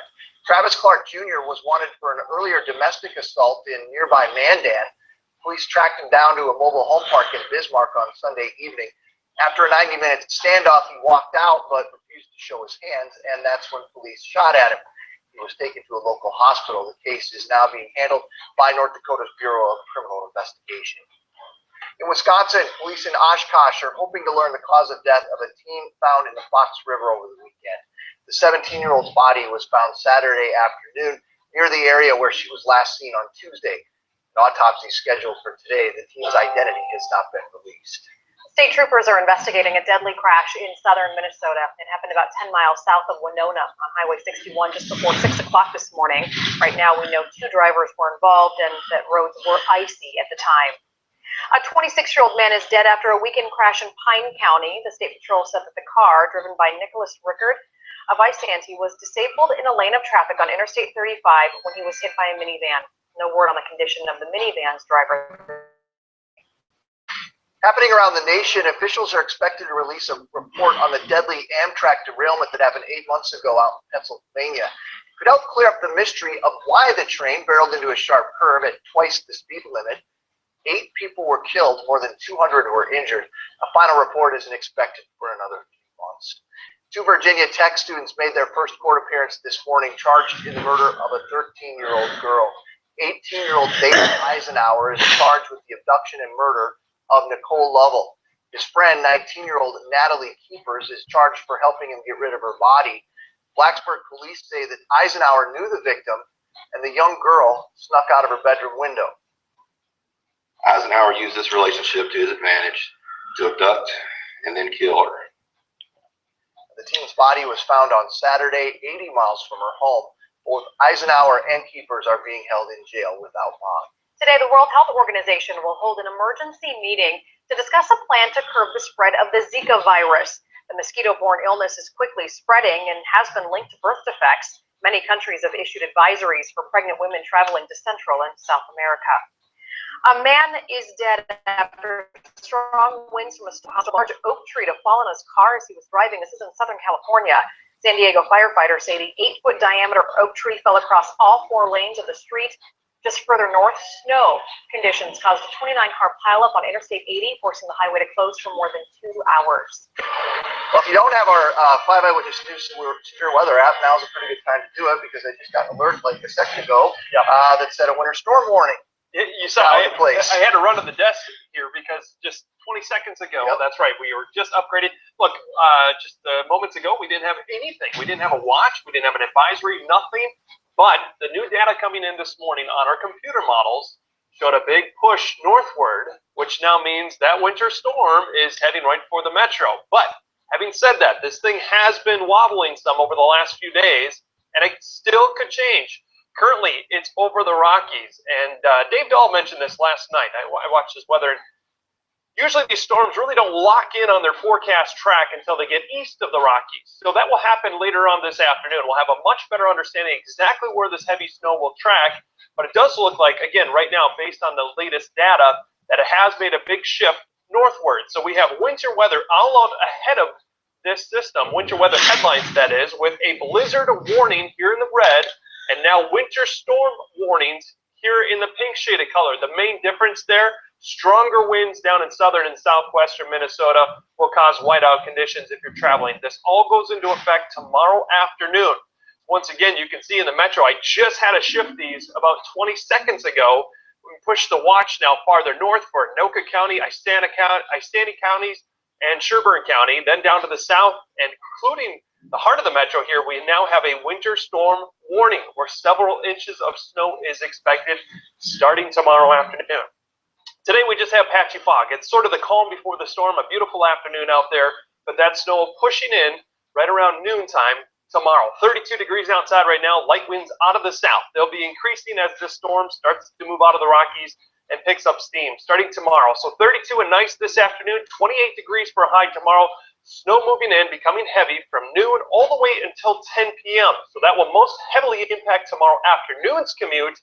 And by Wednesday morning, we'll still have some few flurries sticking around early in the morning, but I think most of the action will be pushing east of here. Might even get some late day clearing along with it, falling temperatures. So here's your forecast model then, the snow tracker showing that snow beginning to develop in Iowa starting early tomorrow morning. So the Iowa caucuses today should be okay for the most part. That snow arriving after midnight, then moving into southern Minnesota by 8 a.m. We're still clear for the morning commute here in the Twin Cities, and then that snow shield starts to lift north right around lunchtime. And again, it's just going to continue off and on with some heavy snow at times all the way until about 10, 11 o'clock, and then we'll start to see this thing begin to fizzle out and push off to the east, and should be out of here by Wednesday morning.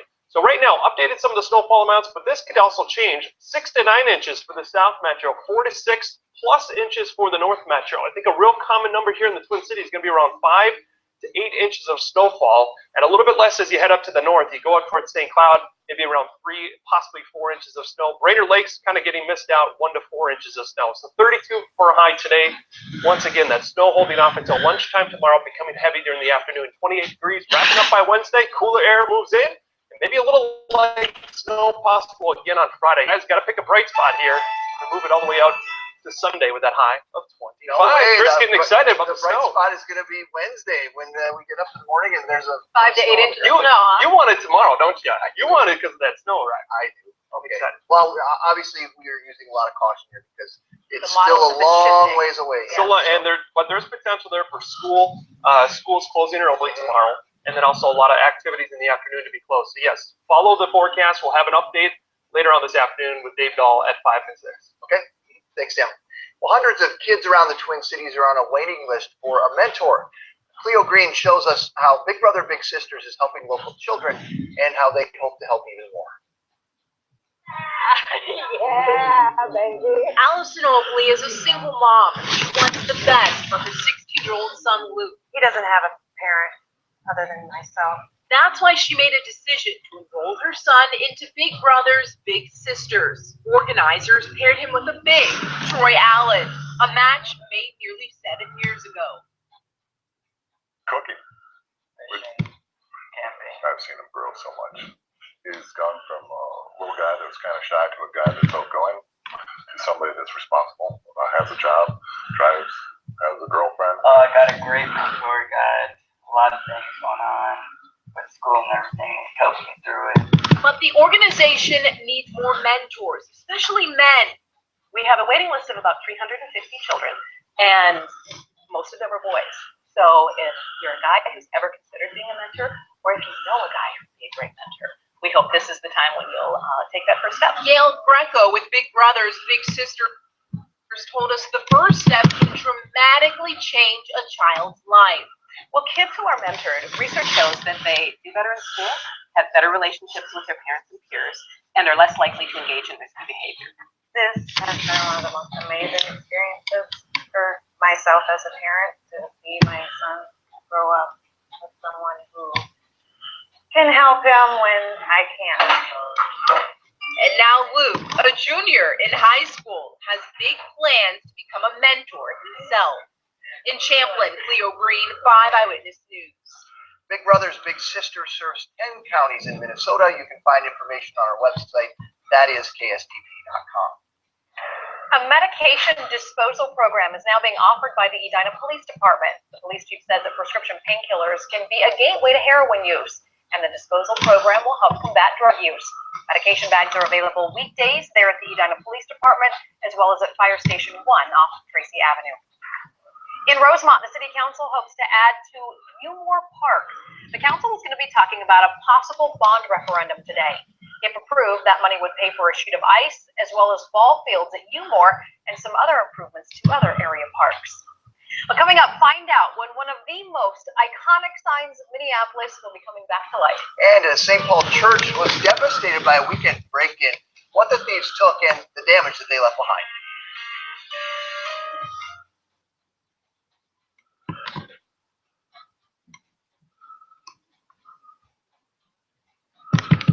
You're acting so funny.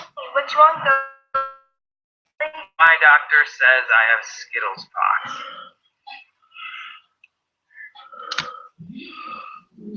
Are they contagious? I don't think so. Contract the rainbow. Taste the rainbow.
You're acting so funny. What's wrong, Billy?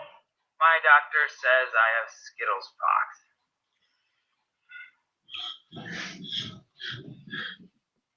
Are they contagious? I don't think so. Contract the rainbow. Taste the rainbow.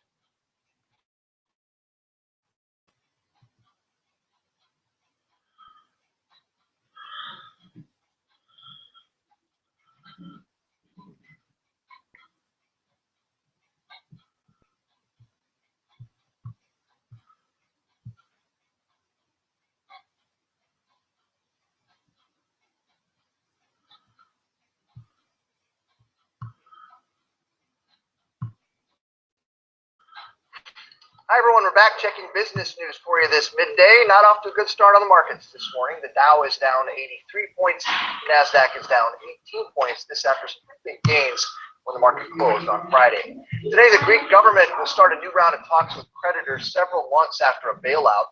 Officials say the first phase of the talks will last about a week. After a short break, they'll resume until the first assessment of Greece's third bailout deal is completed. The first time ever, the salaries of Twin Cities technology workers topped $100,000. That's up 9% from last year, according to a new survey from the job site Dice.com. Twin Cities is now ranked as the 7th highest paying market for tech workers in the country. Nationally, tech workers make an average of about $96,000 per year.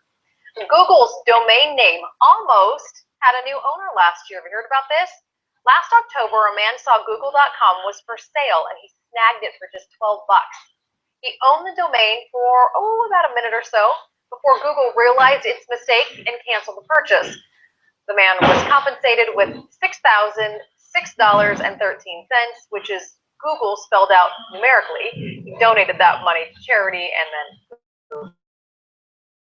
well, Facebook is banning users from coordinating private sales of firearms on its social networking site as well as on its mobile app, Instagram. Now, the ban does not apply to licensed gun dealers for purchases completed off Facebook. The move brings firearms in line with the site's ban on private marijuana, pharmaceutical, and illegal drug sales.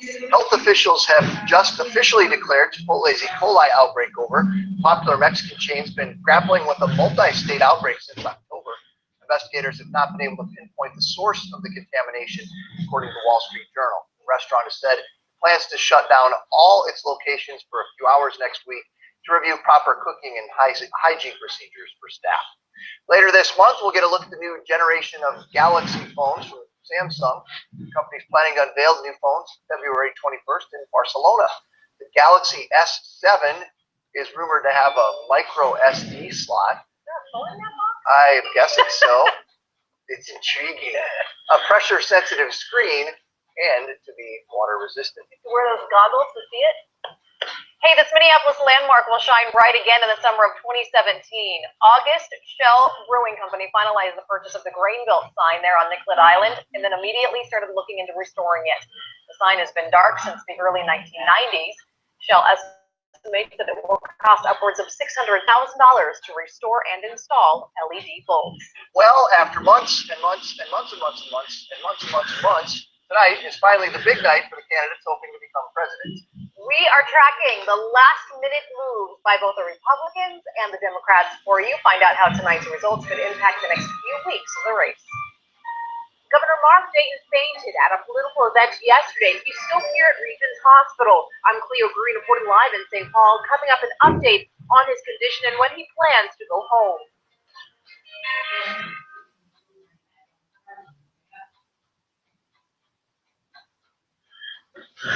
This is so funny. What's wrong, Billy?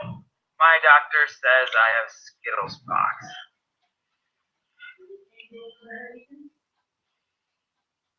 Are they contagious? I don't think so. Contract the rainbow. Taste the rainbow.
now down to the wire for the presidential hopefuls. They now have just hours to make an impression on Iowa voters ahead of tonight's caucuses.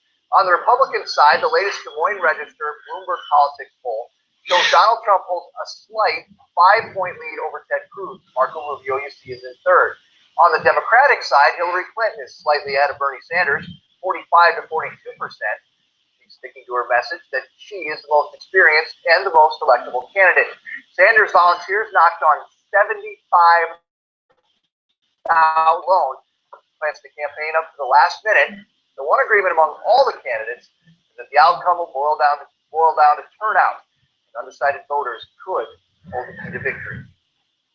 What our job is in the next 24 hours is to make sure that there is a large voter turnout. I don't care, you're feeling horribly, you have 104 temperature, get out of bed and caucus. The winners from tonight's caucus will see some momentum in their campaigns as they move forward. Local political expert Catherine Pearson says it's not the end of the world for the other candidates. It's not critical because of the number of delegates or votes that come out of it, because actually Iowa is a relatively small state, but it's first. Pearson goes on to say that tonight's vote will kick off the widowing process, but many candidates will push on for probably another month or so. So I think we'll see the next dramatic winnowing phase the day after Super Tuesday. People will hang in until People will hang in for another month. And by widowing, she means dropping out. Caucuses start at 7 o'clock tonight. Voters will gather at locations across Iowa. Hey, some students from Como Park High School in St. Paul will be able to watch a political lesson play out in person today. The advanced placement history and government students will be in Mason City to observe the caucus process. This is according to the Pioneer Press. Teachers say they hope the field trip will inspire the kids to get involved in the Minnesota caucuses, which happen next month. This former first daughter will swing through Minnesota to stump for her mom. Chelsea Clinton will be attending organizing events in the Twin Cities on Wednesday. Could learn more details involving her stop later on today. Again, as we mentioned, Minnesota's caucuses will take place Super Tuesday. That's a month from now. We posted more information about the Minnesota caucuses online. Go to KSTP.com, click on links. And you can learn more about the Iowa caucus process. It's fairly complicated by heading to KSTP.com. Click on Vote 2016 under quick links to see how it all started and how Democrats and the Republicans have different caucus processes.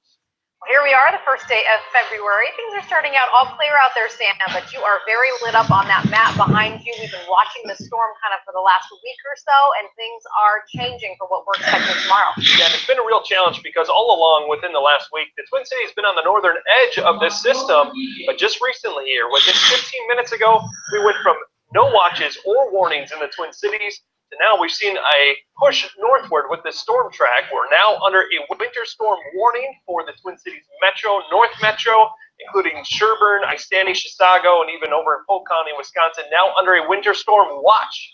But we're expecting a lot more snow with this system than even what was forecasted yesterday. Now, looking at the day tomorrow, that snow should hold off until about lunchtime, so kind of cloudy and mild start to the day. The winds pick up along with this snow, becoming heavy during the afternoon commute tomorrow. This could lead to some schools being closed early or even some activities closed or canceled during the afternoon, so we'll watch that. They'll continue all the way until about 10 or 11 p.m. I'll talk snowfall totals with you guys coming up in just a few more minutes. Okay, Sam. Well, Governor Mark Dayton is resting comfortably this midday after a bit of a health scare last night. He stayed overnight at Regents Hospital after fainting at an event in Woodbury. Our Cleo Green's live outside the hospital with some new information this morning. Cleo. Yes, well, Chris, Megan, here's what we know. Governor Dayton fainted at about 5 o'clock yesterday while speaking at a political event. They brought him here to Regents Hospital. He spent the night as a precaution. Now, this morning, he's undergoing a few tests to figure out if dehydration is what caused him to faint. Now, I've been speaking to his chief advisor who said he's actually in very good spirits, and believe it or not, he's been pretty busy here in the hospital. Take a look here. This morning, he sent a letter to lawmakers outlining parameters for a possible special. And tomorrow morning, he's making his plans that he'll be kicking off a youth employment program. Now, we know Dayton is 69 years old. He's battled some health problems during his tenure as governor, including 2 elective back surgeries, one most recently in December. He also had hip surgery in 2014. Now, the governor's chief advisor hopes that Dayton will be able to go home this afternoon. There's still no word yet when he'll leave, but we've heard he's in very good spirits and he's still undergoing those tests. Reporting live here in St. Paul, Cleo Green, 5 Eyewitness News. St. Cloud police say that the deaths of 2 people, both found on the Mississippi River, appear to be unrelated. Officers got a call Sunday afternoon about a woman's body on the ice near Granite City Crossing Bridge. While they were there, they discovered a second body on the riverbank. Police say it was that of a man and that it had been there for some time. Right now, they're working to ID the victims and find out how exactly they died. Police may release some more details today involving a murder investigation in Falcon Heights. Officers were called to a home on Idaho Avenue near the state fairgrounds just after 1 o'clock Sunday morning. That's where they found a 47-year-old man dead. A 38-year-old woman was arrested and jailed on probable cause of murder. Investigators did no one and that there's no risk to the public. And in Blue Earth County, investigators have ruled the deaths of a city councilwoman and her husband a murder-suicide. The sheriff's office says that Kimberly and Charles Hernandez were found dead inside their Good Thunder home Friday.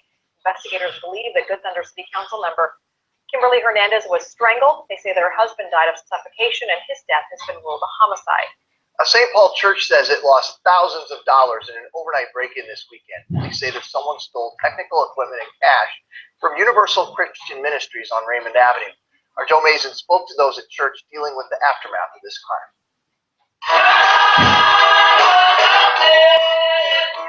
It looked like a typical Sunday service at Universal Christian Ministries in St. Paul.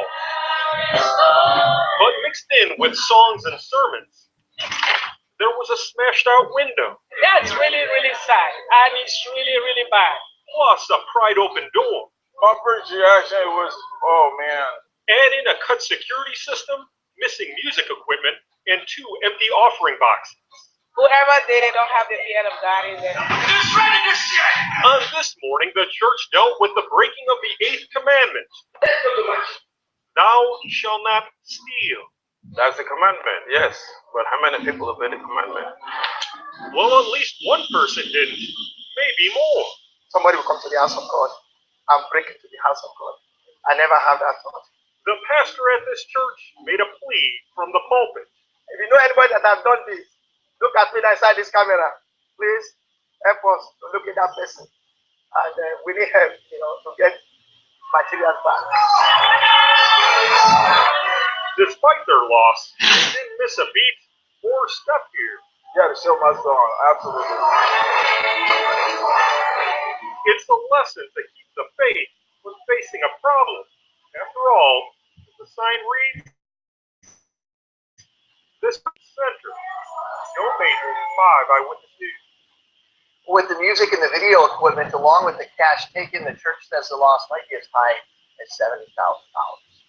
Community members are giving the Minneapolis School Board a new name to add to the superintendent search. The name is Michael Thomas. He is the chief of schools for the Minneapolis School District. And the Star Tribune says that his name has been brought up at board meetings, in Facebook forums, and in emails to the board. Thomas did not apply during the first search. It's unclear at this point if he intends to apply this time around. Well, within the last 30 minutes or so, MNsure released its final enrollment numbers for the latest open enrollment period. 85,390 Minnesotans enrolled for coverage through the state's healthcare exchange.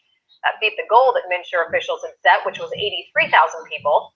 MNsure says 45% of its enrollees are new to the exchange. State officials say that's the highest percentage nationwide. MNsure expects Minnesotans to save nearly $50 million on insurance premiums through federal tax credits.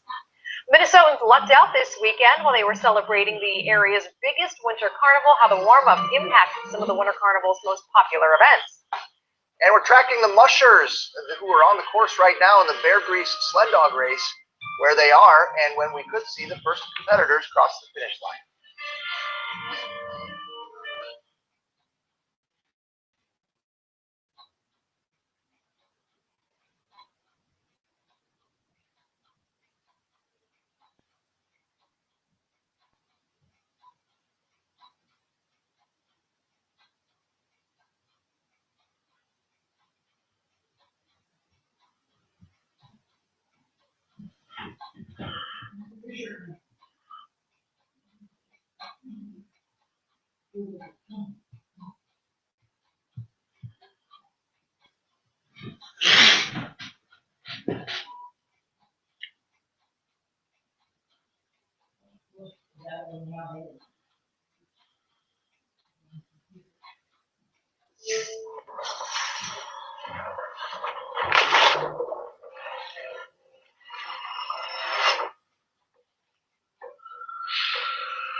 morning. Welcome back.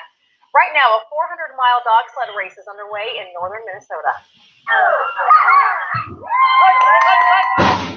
Mushers in the John Bear Grease sled dog race took off from the Two Harbors area Sunday. All 31 teams have since cleared the second checkpoint, which is at Sawville Trail.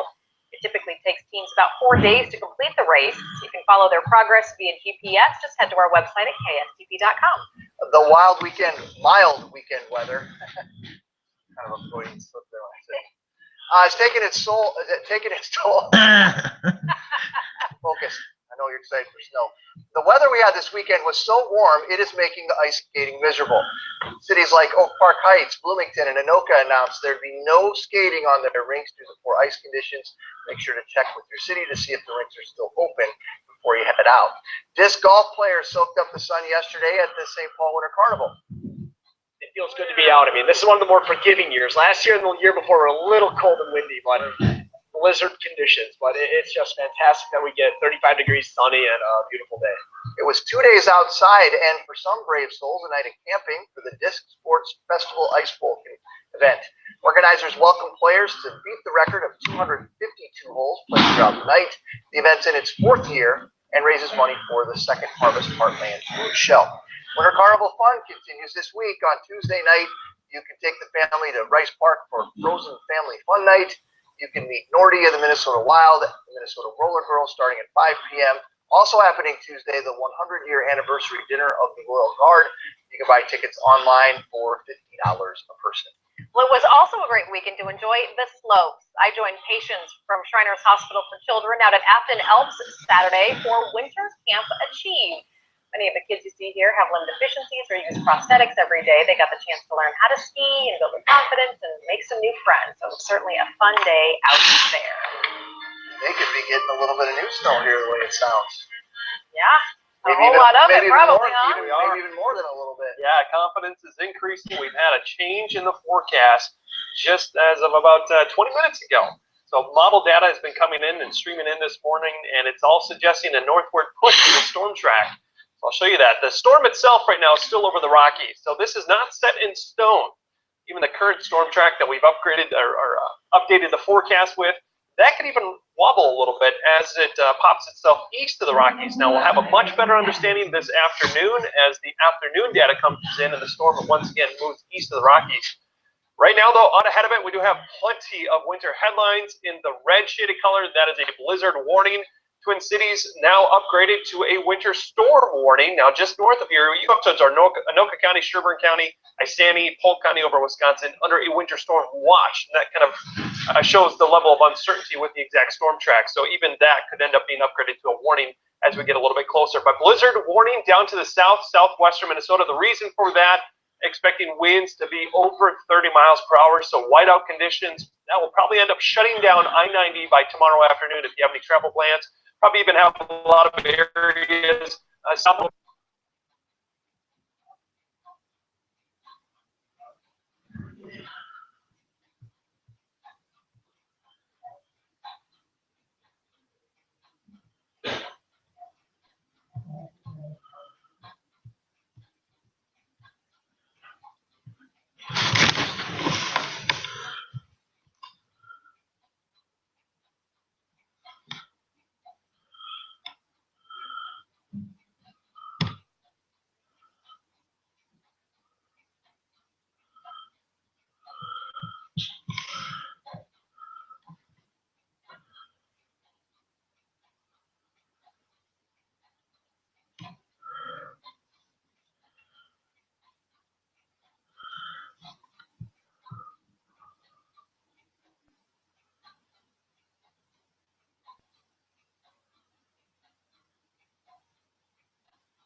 the next time you visit the University of Minnesota.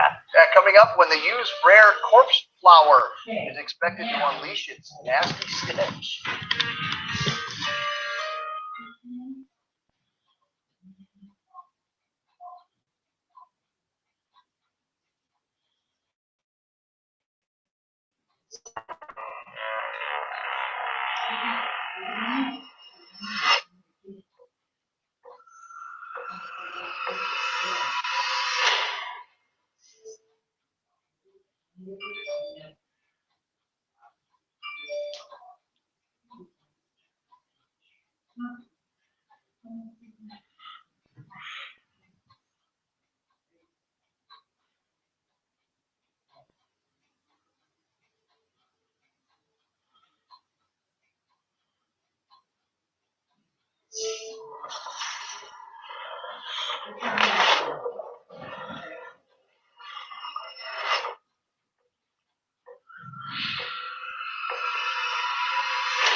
All right, you may not want to take too big of a whiff of this flower. The University of Minnesota's corpse flower now expected to bloom sometime this week.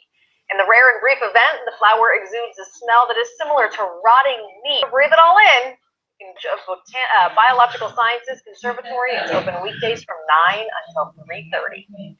Folks in the northeastern part of the country saw something interesting in the night sky this weekend. A number of witnesses say they saw a fireball. It was determined to be a very bright meteor, and the American Meteor Society said it was bigger than Venus, brighter than Venus, which is also visible in the sky right now, so that's what they had to compare it to.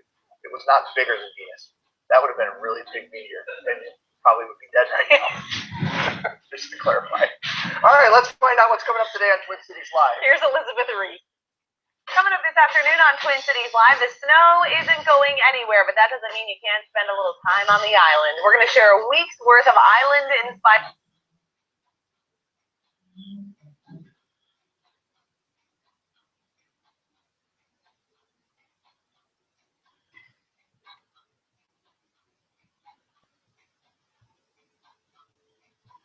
recipes, and spots on your skin could get cleared up faster than you think.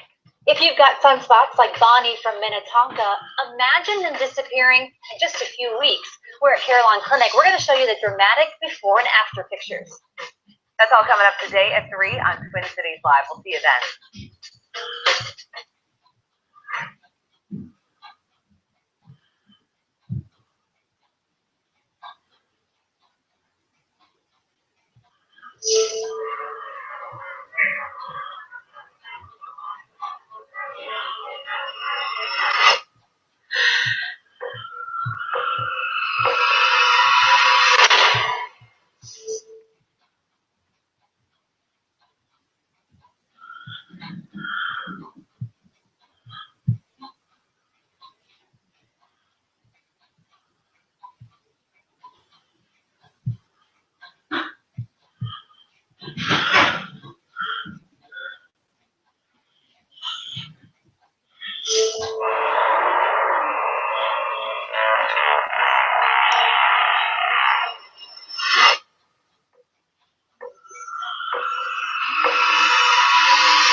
All right, the storm is a-changing, huh? That's right, yeah. We've seen a shift north with the expected snow track, and the heaviest snow now lining up a little bit more in the South Metro, where 6 to 9+ inches will be likely, starting tomorrow around lunchtime and lasting all the way until 10 p.m. 4 to 6 inches for the North Metro. I think a real common number here is going to be around that 6 to 7 inch range for a lot of folks having to plow tomorrow. Again, that arrives at noon tomorrow, lasts until 10 p.m. We'll taper off to some flurries Wednesday morning, cooler and breezy. Storm track coming up for you right here at 4:30. Till then, have a great day. Yeah.